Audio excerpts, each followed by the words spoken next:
Well, good morning, party people. It's Aaron Nagler here, Cheesehead TV, coming to you live with your Packers Daily Chat on the old YouTube, Facebook, and Twitter.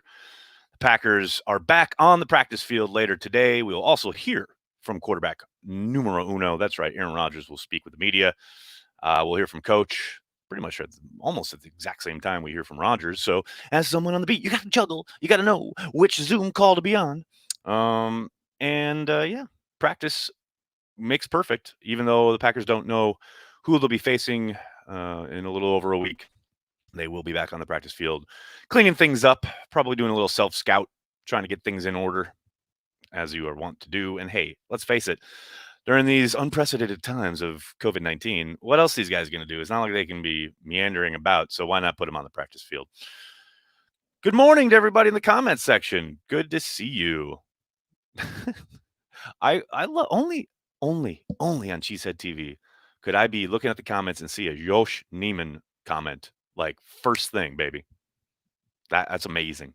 You guys are diehards. You guys are the hardcore of the hardcore. Robin, thank you so much. Yes, Olive had a lovely birthday. I can't believe she's 13. That's nuts. Good morning, Aaron. Is there any opponent you're hoping we don't play? Nope. Don't care who it is. Truly don't. I tried to get LaFleur last night to say who he was hoping for, but no dice. But no, there's nobody that worries me. Packers play a clean game, they'll win. Speaking of Coach last night, make sure you check out Packer Transplants on the YouTube and Facebook pages. Really, really gracious of Coach to give us a few minutes. It's always lots of fun to talk to him.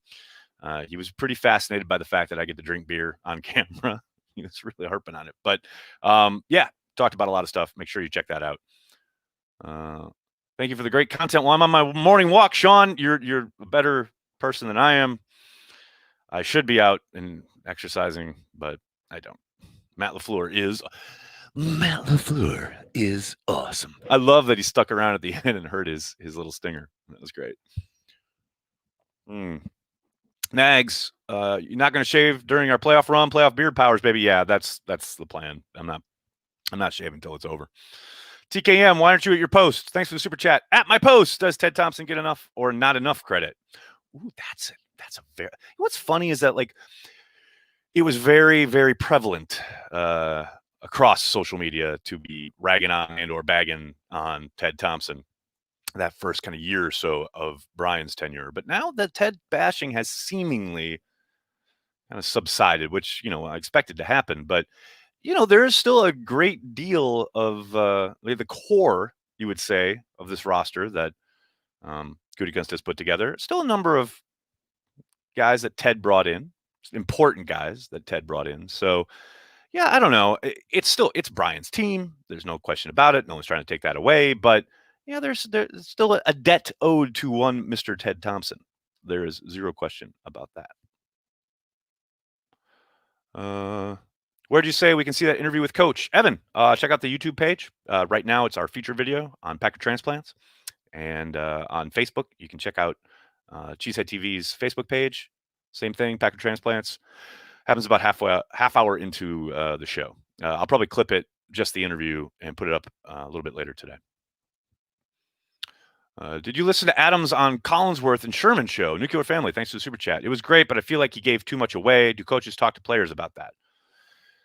If you're Davante Adams, and you're the Packers, you've put everything on tape. It's not like 17 weeks or something going to be bust because of something you said on a podcast. And yeah, I'm sure coaches probably wish guys would always be guarded. But, who's stopping Davante Adams because they listen to a podcast? Nobody. Chance of re-signing Tunyon? Steve, I think pretty good. I know he's set to be an unrestricted free agent. I would suspect he recognizes how well he has it in Green Bay, but you never know. Maybe if he wants to hit the market and see what's out there for him, possibility someone throws stupid money at him, and at that point, I think the Packers would say, thank you very much for your service. But I suspect they'll get something done prior to the start of free agency. And I don't think it'll be a bank-breaking deal. I think it'll probably be something shorter to allow him a couple more years to put up numbers, have some production, and then revisit the contract in probably, I would suspect, probably a 3-year deal. But That is completely guesswork on my part. Well, we will see what happens. Philip, thanks for the super chat. That setup for Coach Call yesterday was epic. Really great content. Thank you, Philip. Thanks for checking it out. Thanks for the super chat. Very nice of you. Do I think Matthews will play again? Jennifer, I highly doubt it. There have been plenty of teams in need of pass rushing help that have not given him a call. So I would be very surprised. Chuck at MTB, thank you for the super chat. I'm loving Jair's Island. I haven't been this excited about our secondary since Nick Collins and Sir Charles Woodson. Go Pack Go. They have come to play at the absolute best time for the Packers. There is zero question about that. Corey and I talked about it on Transplants last night. They're playing fast. You can tell they're marrying concepts that they've seen on film with, what they're watching kind of transpire in front of them. Foot in the ground, go after the ball, tack it. We saw, Kevin almost had a pick six. Shannon probably should have had a pick six. And then we've seen a number of batted balls. These guys are really breaking well and playing fast and playing without they're not really overthinking. They're not analyzing. They're in the moment reacting, and that's exactly what you want back there. Gots to love it. Dave, thanks for the super chat. Is Adams' great footwork coached by the wide receivers coaches, or is that something he has learned himself? Seems like it's gotten a lot better recently. He's always been pretty damn good, but it is something he has developed, I would say, mostly on his own in the offseason with the people that he works with out in California. That's not to say that, the coaching that he's gotten in Green Bay hasn't helped, but a lot of that is his own work. And it is unique. What he does getting off the line of scrimmage is unparalleled in the NFL and something that I don't think a lot of guys could do if they even wanted to try it. Transplants will get Rodgers eventually. Not so sure I agree with your police work there. Sandy, thank you so much. Thanks for checking it out. Have you tried to get Bob on Transplants? Jared, back in the day, I asked Bob McGinn on every year. And he was always very nice about it, saying no, but he never came on. And then I worked with the man, and that was that. James with the ice cream recommendations in Door County. County Creamery in Sister Bay. Lemon cookie, goat milk, gelato. I'm all in, man. Next time I'm there. Can't wait. Josh, thanks for the super chat. Best pass rusher Billy Turner will see the rest of the way. I mean, we got to see who they play. Probably, I would think, JPP if the Bucks end up coming to Green Bay. That'll be a fun matchup. No question about it. Any guests planned for the watch party? Brett, not at the moment. We do have another special guest next week, though, for Transplants. And this one I can actually publicize. Leroy Butler will join us next week on Packer Transplants. So be sure to check that out. It's going to be a lot of fun. Leroy, obviously, with huge news earlier this week about being a finalist for the second year in a row in the Pro Football Hall of Fame. But also, some would say more importantly, he is launching a new vodka. It's going to be amazing. I can't wait. They're sending some to I think to Corey in Green Bay in Wisconsin. Can you imagine Rodgers sipping tequila on a Cheesehead TV happy hour? Well, yes, I can. Which NFC game do you think has the biggest upset potential? I know a lot of folks have pegged Washington's ability to get after Brady as, a reason that Washington might be able to upset the Bucs. I just can't see their offense producing anywhere near enough to win that game. Outside of that, I couldn't tell you. But I think if there is, the capability of possibly creating some turnovers, give, Washington some short fields, maybe it happens there. But I think that's, highly unlikely. Catchman on Transplants, make it happen. Oh, my God. Whew. John, thanks for the super chat. Feels like Lazard has not been very involved since returning. Do you think the injury is still lingering? I wouldn't. A, I wouldn't agree with that. B, I would temper yourself when it comes to maybe not producing either in the box score or on the highlight reel with quote unquote not being involved, because he has. Go back and watch that game on Sunday. He has a number of really important third down catches, and his work in the run game cannot be understated. It's always going to be the Devontae and Aaron Jones show. After that, it's going to be crumbs for everybody else. And there are going to be weeks where guys rise and fall. You saw, we know MVS should have had 2 touchdowns. And prior to last week, he went like 3 or 4 weeks without, mostly like minimal targets, let alone catches. So just because a guy isn't producing on the box score doesn't mean he's not playing well or what have you.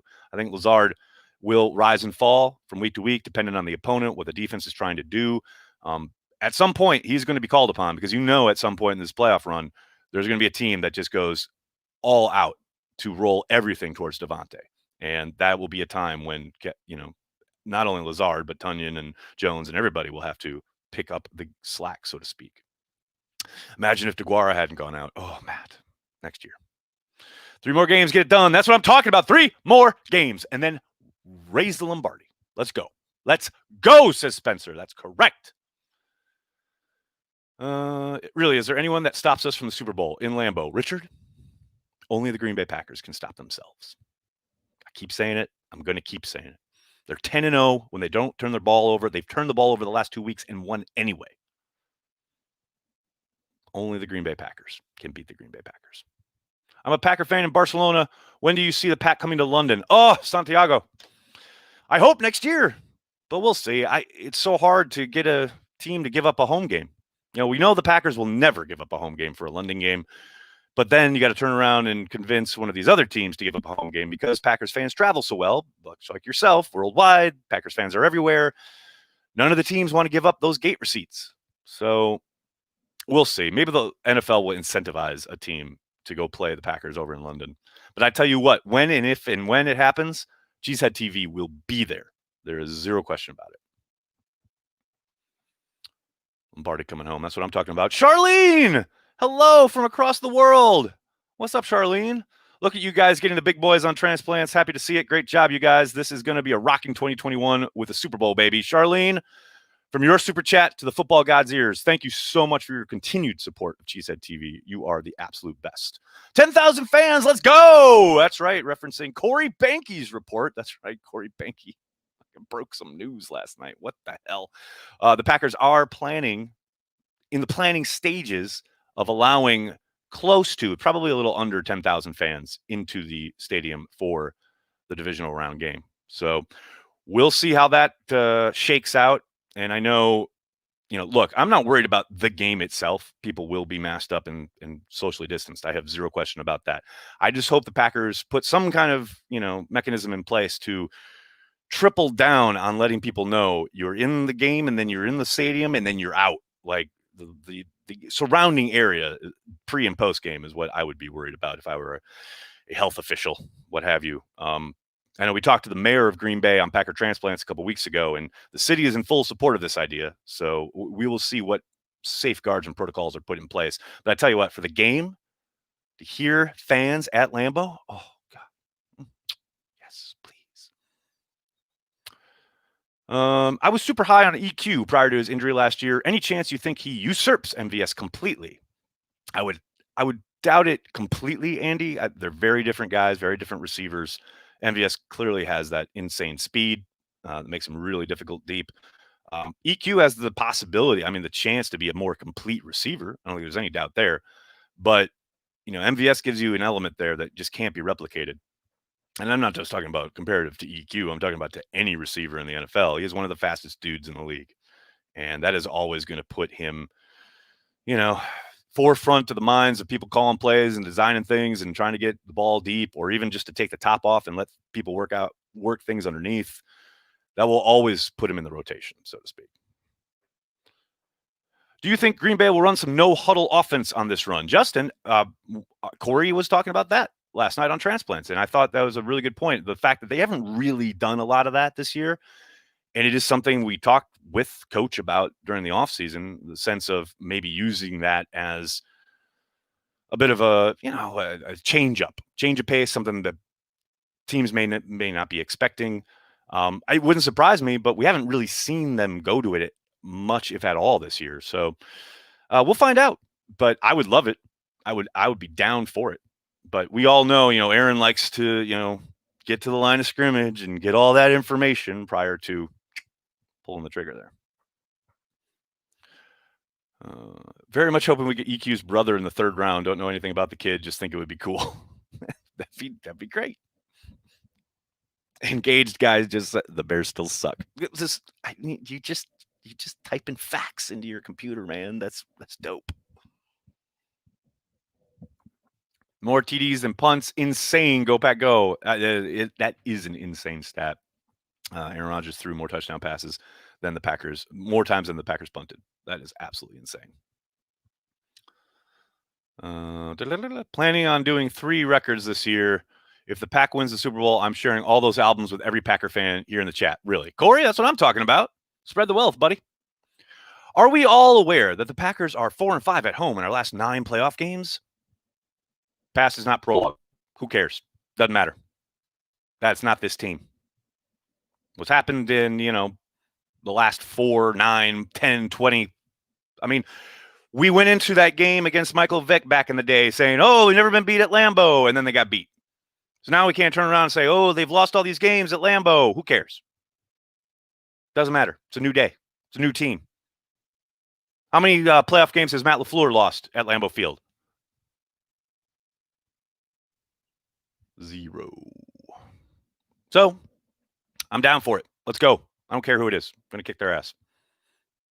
Is Rodgers getting MVP, Jennifer? I got to think so. I'll be absolutely shocked if it's anybody else. He did win NFL Offensive Player of the Month this morning, which, of course, is an award given out by 345 Park and is really just a PR thing and doesn't really mean anything. But he did win it today. So congratulations to him on his way to, yes, what I suspect will be his 3rd most valuable player award for the NFL. Really feel bad for Bakhtiari that he can't be out there for this title run. Zach, absolutely, man. You're just gutted for the guy. It's funny, too, because when we had him on the podcast last year, when he came over to Corey's house, we spent basically the afternoon with him during training camp last summer.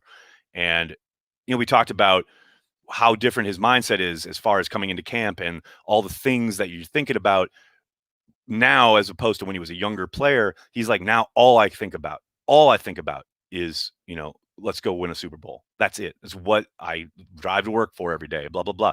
So then to fast forward, and now they're on the doorstep 2 games away from playing in one, and he can't be out there. Your heart just breaks for the guy. I fucking hate it. It's football. It's part of it. It's part of this game we love, but god damn, it's hard. It's hard to think about. Definitely. Curtis, let me tell you something. I hearken back to the days when, I was just here by myself talking Packers to Corey on the phone. That's pretty much how Cheesehead TV started. And now here I am, fine folks joining me, almost 500 people each and every morning, 500 lost souls, talking Packers each and every day. It's pretty crazy. It's pretty nuts. Tulio, thank you for the super chat. Thanks for the daily show. Thanks for checking it out. Cheers. Go Pack Go. Packers fans worldwide. Who do I like in the AFC? The Bills, Thomas. I know everyone loves the Chiefs, but to me, the Bills are the more complete team, and I am anxiously awaiting that AFC Championship game because that's who I think it'll be. Chiefs and the Bills. Give me the Bills in that one. No, I'd like Tampa Bay and Green Bay and get that sweet revenge. I'm with you, man. I said it yesterday. I want Tampa. I want Tom. I want it. Bring him to Lambeau in the cold. 400-year-old Brady trying to throw in the elements. I want it. I want all of that. Bill, what's going on in Iowa? Hello from New York. Good to see you, buddy. Hit like, people. Hit like. Hit subscribe on the channel. Lost Boys, great film. I know it's because I said Lost Souls, but you said Lost Boys. That's a great movie. What's funny is it's not a great movie. If you go back and you watch it, it's kind of cheesy as hell. But I know of its time, it was very influential, and I still like it. So there you go. Doug Evans picking the Super Bowl was legit. Doug Evans was legit. Oh, man. Corey gave Craig Newsome a shout-out yesterday. Shout-out to the old secondary, 90s secondary. That was good stuff. We didn't come to play against Tampa last time. Oh, Matthew, you got that right. There were a lot of things that went wrong in that game, and Rodgers had his worst game of the year. So I don't suspect that repeats. Let's put it that way. Sports ball thoughts. Love it. Cheers from Rome, Italy. Valerio, hello. Thanks for watching. Go Pack Go. Packers fans worldwide. You got to love it. What's my question for Rodgers? I don't know yet. I don't know. I got a couple in mind. You're just going to have to wait and find out. I'll leave it there on a cliffhanger. I can't thank you guys enough for hanging out, talking Packers each and every day here on Packers Daily. It really means a lot that you make Cheesehead TV part of your daily Packers routine. I know there are a lot of outlets out there, a lot of coverage for you to digest. And the fact that you utilize Cheesehead TV in any way for your enjoyment of the Green Bay Packers and the green and gold. Really means a lot to myself, to Corey, and everyone at Cheesehead TV. Thank you so much. Like I said, make sure you check out Transplants. Coach was a lot of fun. Always good to hear from him. Please hit like on this video, subscribe to the channel, tell your friends, tell your family. Cheesehead TV. We are devoted to Green Bay Packers fans worldwide. Thanks a lot, everybody. Have a great day. Go Pack Go.